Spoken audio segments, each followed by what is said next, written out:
네, 2시 54분 지나고 있는 상황에서 코스피는 0.53%의 상승, 코스닥은 0.99%의 오름세를 보여주고 있습니다. 오후에 어떤 이슈가 끝까지 살아남았는지 추적할 수 있는 것, 네모리소스 김민수 대표 함께하겠습니다. 어서 오세요. 안녕하십니까. 네, 안녕하십니까. 대표님, 오늘 네. 코스닥이 다시 또 오후에 1% 상승 보여주고 있는데 종목으로 봤을 때는 상승하는 종목 개수가 그리 많아 보이지는 않았거든요. 네. 무언가 어떤 변화가 있었던 걸까요? 네, 시가총액 상위 종목들이 집중된 코스닥이 좀 더 강하다 보니까 네. 체감상으로는 1% 올라오다 보니까 좀 괜찮다. 특히 바이오주 갖고 계신 분들이 좀 더 활발한 모습들이고 특히 코스피는 변곡점에서 지수 반등은 들어오는데 약간 뒷심이 약합니다. 오후까지 좀 힘내서 조금 더 올라와 줬으면 좋겠는데 외국인들 선물이 제대로 반응을 안 하는 모습들이고요. 특히 코스닥 쪽에서는 웹툰주가 좀 갑자기 강세가 들어옵니다. 네. 특히 수성 웹툰이라는 종목이 물론 동전주긴 하지만 일본의 아마존 플립톤이라는 쪽과 웹툰 공급 계약이 나왔다는 소식 쪽에서 주가 탄력을 받고 있는데 확산이 돼서 들어가는지는 조금 더 봐야 될 것 같고 특히 미스터 블루가 그 뒤를 따라가는데 아직은 모르겠습니다. 지금 종가까지 강한 모습들이 이어질지는 좀 더 체크를 해야 될 것 같습니다. 네, 웹툰주가 갑자기 상승하는 건 수성 웹툰이 일본 아마존에 키 웹툰을 공급한다라는 그런 이야기가 나오면서 워낙 동전주다 보니까 시총이 작다 보니까 주가 반응도 컸고 그로 인해서 미스터 블루 포함한 다른 웹툰주의 상승도 잠깐 눈에 띄었습니다. 그중에서 오늘 가장 주목해야 될 이슈는 두 가지로 저희가 추려봤는데요. 오늘 음원 그리고 음반 테마가 강하죠. 블랙핑크의 힘이라고 하는데 어떤 이야기가 있는지 알아보겠고요. 여기에 이번 주 실적 슈퍼 위크 기간입니다. 눈여겨봐야 될 실적까지도 미리 점 찍어 드릴게요. 먼저 첫 번째 이슈부터 만나보시죠. 정말 오랜만에 엔터주 안에서 호재거리가 좀 강하게 나왔습니다. 혼자서도 잘 나가는 블랙핑크, 심상치 않은 아파트 인기 돌풍이라고 제가 타이틀을 꼽아봤는데요. 블랙핑크 하면 이제 4인이죠. 그런데 최근에 신곡을 발매한 솔로로 로제와 제니 그리고 리사 씨가 있습니다. 먼저 지금 시장에서 화제가 되고 있는 건 10월 18일에 발간된 로제와 브루노 마스의 아파트라는 곡인데요. 이 곡이 약간 유행처럼 번져나가면서 수능 금지곡으로 이름이 붙었다고 합니다. 저도 자꾸 그 문구라고 해야 되나요? 그 리듬이 자꾸 생각이 나는데 차마 부를 수는 없고요. 그리고 제니 씨의 경우에는 10월 11일에 만트라를 발매했고 K-팝 여성 솔로로 올해 처음으로 미국 아이튠즈 톱송 차트 1위를 기록했다고 합니다. 그리고 10월 9일에는 리사의 문리플로가 발매되는데요. 가장 솔로 활동으로 활발하게 지금 활동을 하고 있어요. 리사 씨는 6월에 락스타, 8월에 뉴우먼, 그리고 여기에 10월에 문리플로까지 발매를 한 거죠. 이 블랙핑크가 지금은 단체 활동으로만 했을 때 YG 엔터라는 소속감이 있고 개별 솔로 활동은 각자의 레이블을 통해서 이루어지고 있기 때문에 실제로 국내 기업의 수혜가 있는 건지 없는 건지 잘 모르긴 하겠습니다. 김민수 대표님, 네. 이 로제 브루노 마스 아파트라는 곡 들어보셨습니까? 왜 저를 자극시키십니까? 예. 계속 어떤 리듬이 생각이 나시죠? 그걸 네. 불러주시면 됩니다. 저를 왜 자꾸 아파트 이거 하지 마세요. 네. 그런 거 하지 마시고요. 시키면 하는 또 패널은 또 뭡니까? 그런데 일단 중요한 거는 한 3일 만에 6,800만 회 나오다 보니까 의외로 반응이 유튜브에서 나오는 반응들이 더 크다라고 하게 되면 이게 영상하고 같이 본다는 얘기겠죠. 네. 그래서 음원 쪽보다는 해외 쪽의 반응과 함께 본다라고 하게 되면 가장 큰 수익은 유튜브 구글에 들어갑니다. 그게 더 맞지 않나라는 생각이 드는데 이제 거기다가 또 저작권과 관련돼서 들어오게 되면은 이제 또 이제 YG 쪽으로도 들어오려고 하는데 네. 그게 아니라 지금은 이제 개별 활동이죠. 그러다 보니까 직접적인 영향은 로제 쪽으로 특히 로제가 그 블랙핑크 쪽에서 가장 활동이 좀 적은 쪽으로 알고 있었는데 이렇게 또 대박을 치네요. 그래서 아마 지금 활발한 활동은 리사가 가장 활발한데 네. 거기서 나오는 변화를 봤었을 때는 의외로 변화가 들어왔다라는 쪽에서 오늘 시장이 반응하고는 있는데 이거를 따라가야겠느냐? 그거는 좀 다른 문제 같습니다. 네. 왜 다른 문제 같은지 한번 볼게요. 지금 3일 만에 뮤직비디오 조회수 6,900만 회를 돌파하면서 어떻게 보면은 음원보다는 영상의 수혜가 더 클 것 같다. 오히려 구글 유튜브의 수혜가 더 커 보인다라고 이야기를 해주셨는데 하나씩 한번 파헤쳐 볼게요. 국내 시장 안에서는요. 오늘 YG 플러스를 포함해서 음원, 음반주들이 강세를 보였습니다. 근데 앞서 제가 말씀드린 것처럼 지금 블랙핑크가 솔로 활동을 할 때에는 소속사가 YG 엔터테인먼트가 아니에요. 그렇죠. 그렇게 되면 YG 플러스가 정말 수혜 주인지 아닌지부터 따져봐야 되지 않겠습니까? 네, 일단 정확하게는 반은 맞고 반은 틀리는 그런 모습들인데, 게다가 또 지금 그러니까 YG 플러스는 YG 엔터 가수에 대해서 음반 유통을 하는데 하이브 쪽도 연결돼 있습니다. 그러다 보니까 그런 몇 가지 그런 들 최근에 또 세븐틴이 앨범 판매량이 확 올라왔죠. 300만이 넘어가다 보니까 그런 변화들도 약간 의문의 양으로 작용을 했다고 보여지고 있습니다. 하지만 지금 오늘 나오는 이제 아파트의 흥행이 지금 윤수일 씨 아닙니다. 네. 네. 이렇게 되는 과정들이 이어지다 보니까 약간 심리적인 부분이라고 가세되어야 될 것 같은데, 아직 지금 실적 발표와 함께 이 부분에 대한 모멘텀이 강화될지는 일단 모르겠고요. 그러다 보니까 지금 오히려 강했으니까 내일 정도 좀 추가 상승 나오게 되면 한 번쯤 수익 실현하는 게 어떨까라는 생각으로 바라보고 있습니다. 아, 그러니까 이 YG 플러스의 음반과 음원 유통 수혜가 기대되긴 하지만 예전처럼 YG 엔터 소속으로 YG 플러스가 거의 독점적으로 이 수익을 다 가져갈 수 있는 구도는 아니기 때문에 솔로 활동은 개별의 엔터, 개별의 레이블을 통해서 이루어지기 때문에 반은 맞고 반은 아닌 수혜주다라고 평가하셨어요. 그래서 하루 정도 좀 더 지켜보고 추가 상승이 나오면 그때 수익 실현하자라는 의견인데, 그렇게 되면은 진음뮤직이라던가 다른 음원주들은 더 수혜감이 떨어진다는 거잖아요.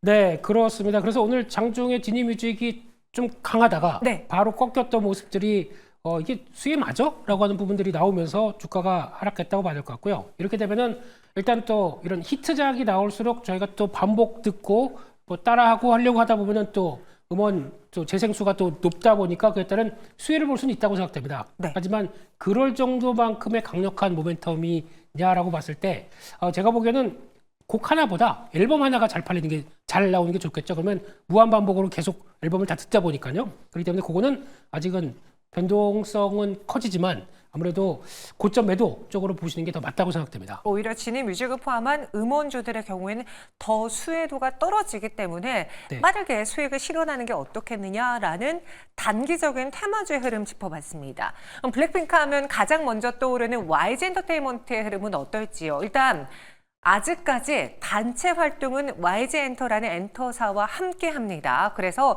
2025년에 블랙핑크가 돌아온다면 당연히 YG 엔터테인먼트의 큰 수익으로 이어지겠죠. 멤버 개인의 솔로 앨범이 활동된 다음에 내년 하반기부터 단체 활동을 할 것으로 예상이 되어지고 있고요.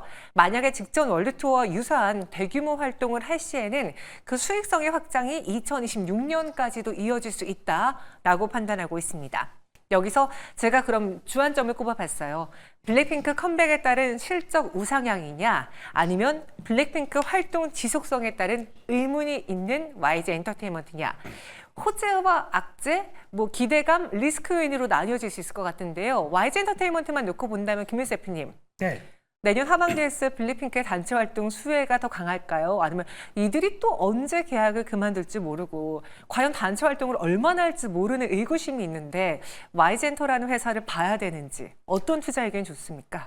일단 내년까지는 안 보려고 합니다. 이게 윈터 쪽에서도 탑픽은 아닐 가능성에 무게를 둬야 될 것 같고요. 네. 그런 쪽에서 일단 블랙핑크가 약간 이제 개별 활동으로 가다 보니까 새롭게 밀었던 베이비몬스터, 배몬이 요즘 잠잠합니다. 맞습니다. 그러면 좀 위축될 수밖에 없고, 그러다 보니까 안 되니까 예전 그룹들을 끌어냅니다. 2NE1 제 콘서트, 빅뱅 얘기 나오고 있고, 이러면 물론 보니까 G.O.D 콘서트도 꾸준히 하는데 네. 사람들이 많더라고요. 그러다 보니까 이제 예전에 또 이제 아무래도 좀 경제적 능력이 올라오다 보니까 그런 분들을 대상으로 또 콘서트 하는 건 나쁘지 않습니다.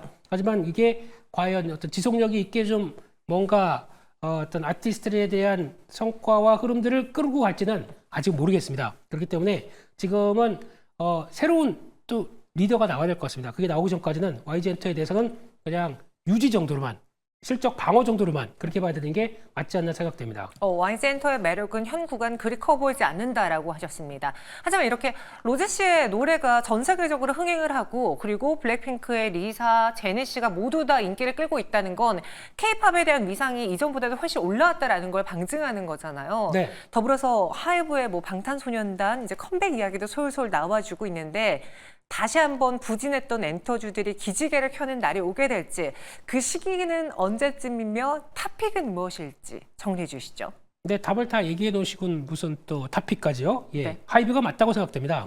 하이브가 맞다고 볼 수 있는 게 이제 뭐 그렇다고 해서 지금 케이팝의 인기가 떨어졌다기보다 과거에 한번 앨범 판매량이 한 여름 때부터 좀 크게 좀 위축되다 보니까 거기서 나왔던 변화가 일단 여러 가지 실적의 흐름들과 같이 맞물리면서 부진하게 보여졌었고, 하지만 내년엔 그래도 뭐 BTS 완전체 그리고 또 추가적으로 이게 제일 중요하다고 생각합니다. 위버스의 유료화. 단독 보도로는 12월 달에 유료화를 시켜서 거기서 나올 수 있는 실적 변화가 이어질 것이다라고 바라보고 있는데 아직 구체화된 숫자가 안 나왔습니다. 그렇게 되면 단독 보도죠. 그렇기 네. 때문에 하이브의 전략들에 어느 정도 좀 수익성화되는 부분들을 좀 체크한다라고 하게 되면 그 부분은 체크해야 될 것 같고, 또 하나가 하이브는 게임 사업부가 있습니다. 이게 돈을 계속 까먹고 있습니다. 이거를 좀 턴어라운드 할 수 있는 부분 아니면 좀 정리가 되는 게 확인되게 되면 아마 하이브의 실적엔 날개를 달 것 같습니다. 하이브가 탑픽입니다. 하지만 물론 방탄소년단의 컴백에 대한 기대도 있지만 이 위버스 유료화 이와 관련한 자세한 이야기가 나와야지 투자 포인트를 잡기에 더 용이해 보이지 않을까 싶네요. 일단 탑픽으로는 하이브 주셨고요. YG 엔터테인먼트와 YG 관련주들은 너무 과열된 양상을 보이면 안 될 것 같습니다. 이어서 두 번째 이슈로 넘어가 보도록 하죠. 이번 주에 굵직한 기업들의 실적이 공개가 되는데요. 각 업종을 대표하는 대장들의 실적이다만큼 그 업황을 그리고 증시 흐름을 가늠해 볼 수 있는 주연 슈퍼위크입니다. 22일에는 미국에서 제너럴모터스의 실적과 3M의 실적이 공개가 되고요. 23일부터 잭팟이 나옵니다. 테슬라 실적 공개가 되고 국내에서는 LG에너지솔루션과 삼성바이오로직스가 있죠.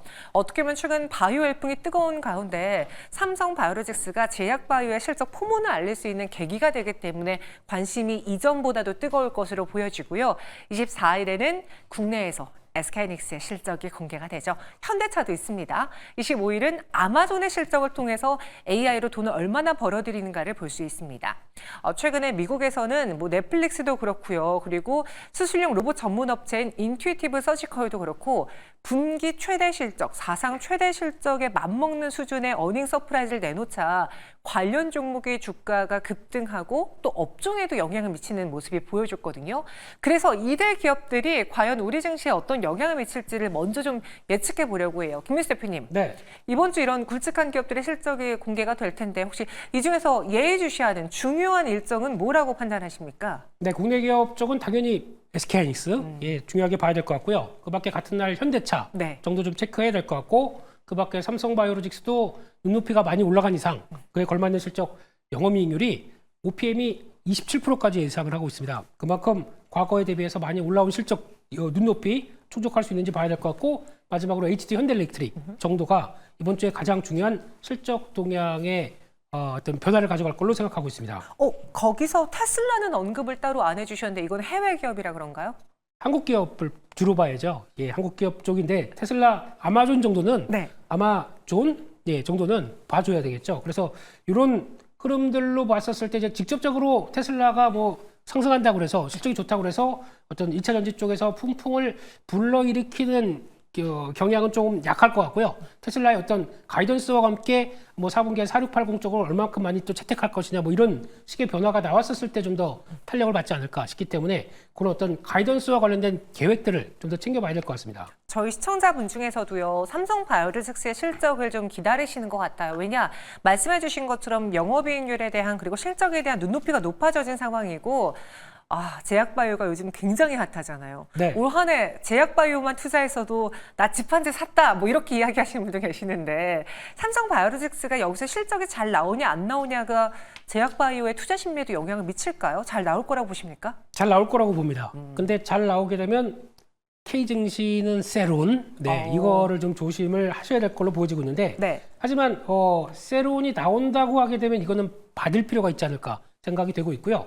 왜냐하면 삼성바이오로직스의 당장의 실적도 물론 실적이겠지만 미국의 생물보안법과 함께 가는 경로를 봤었을 때 가장 수혜를 받을 것이라는 기대감들은 충분히 남아있기 때문에 오히려 밀린다, 기회를 삼는 게 좋겠다라고 바라보면서 실적 뚜껑 열어보자 이렇게 말씀드리겠습니다. 그럼 SK하이닉스는요? 지금 SK하이닉스 실적에 대해서는 삼성전자의 부진함을 상쇄할 만큼의 생각보다 어닝 서프라이즈가 나올 수도 있다라는 기대를 여전히 갖고 계신 것 같아요. 그리고 우리 김민수 대표님도 국내 안에서는 가장 중요한 실적 이벤트가 될 것 같다라고 했는데 높아진 그 기대치를 충족시킬 수 있을까요?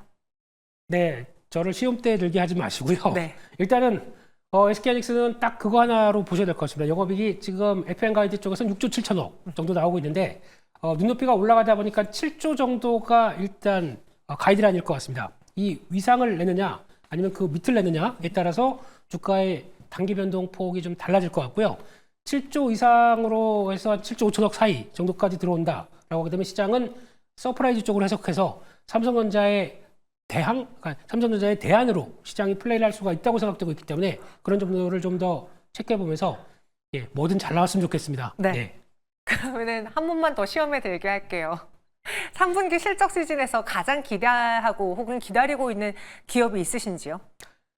솔직히 이번에 한국의 기업들의 실적들이 네. 한 달 전 대비해서 7.5%까지 쭉 빠질 정도로 맞아요. 그렇게 썩 기대감이 좀 낮습니다. 그런 쪽에서 기대를 한다라고 하게 되면 그래도 수출 동향과 함께 여전히 좀 강한 쪽들 체크를 해야 되겠죠. 그렇게 되면 제가 보기에는 네. 얘기는 많이 나왔었어도 주가는 그렇게 반응을 못했던 화장품 쪽은 그래도 실적 잘 나올 것 같고요. 그런 쪽에서 반응은 워낙 잘 나오는 거 아니야? 라고 반응을 해서 그렇게 크게 변화가 없다고 하더라도 네. 3분기, 4분기 연결돼서는 실적 흐름들이 계속 우상향으로 나올 겁니다. 그러면 화장품 쪽은 챙겨보자. 이렇게 말씀드리겠습니다. 방사는요? 방사는 워낙 좋은 걸로 알고 있기 때문에 네. 제가 뭐라고 말씀드린다고 주가가 변화할 소지는 아닌 것 같고요. 그래도 숫자만 확인한다. 그러면 수출과 숫자, 화장품 이렇게 바라보고 있습니다. 네. 이번 3분기 실적 시즌에 대한 기대가 높진 않습니다. 하지만 SK하이닉스 그래도 우리의 걱정을 부식시킬 수 있는 어느 정도의 실적을 발표할 것으로 예상이 되고요. 그리고 김민수 대표는 개인적으로 화장품 업체들의 실적 시즌 기다려진다라고도 코멘트해 드렸습니다. 오늘의 이슈 추적 2가지 김민수 대표와 함께했어요. 고맙습니다. 감사합니다.